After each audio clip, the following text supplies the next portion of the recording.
Hey everybody, let's talk about war stories.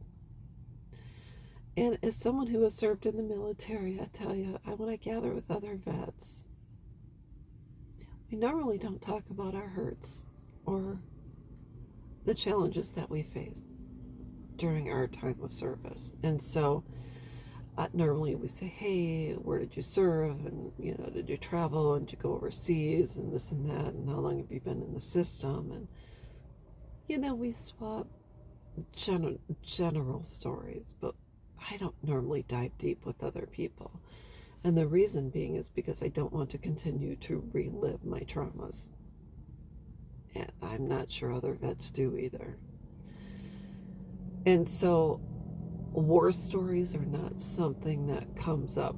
We talk of if someone went to Iraq, they'll say, "Oh, I served 2 tours," but normally that's as far as it goes because we know that it's private, it's personal, and it's something that can be very triggering. And so when a parent becomes estranged from their children, when it has not been something they thought would ever happen. I mean, I've talked about my estrangement more than once. And the thing is, when I do, it takes me back to that moment, that time, that era, etc. And so I prefer, honestly, number one, if someone starts messaging me about parental estrangement, I'll say I'm sticking to the here and now and I'm not going back there. I'll share stories for YouTube and that's about it. But I don't think people can truly get better unless they are willing to set aside their war stories and stick to today.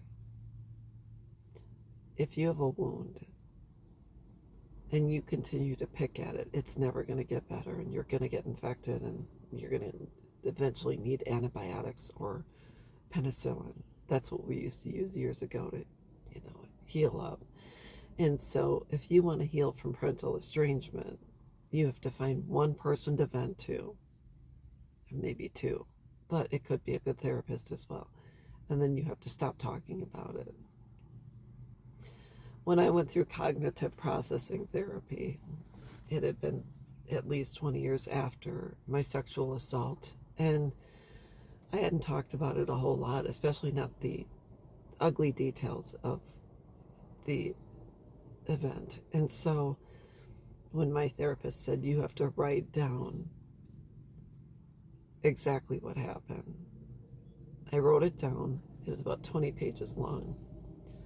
I read it out loud to my therapist, and she helped me to process it. All my stuck points, which had happened as a result of my rape. And so we processed it. I went through it, and then I had to let it go.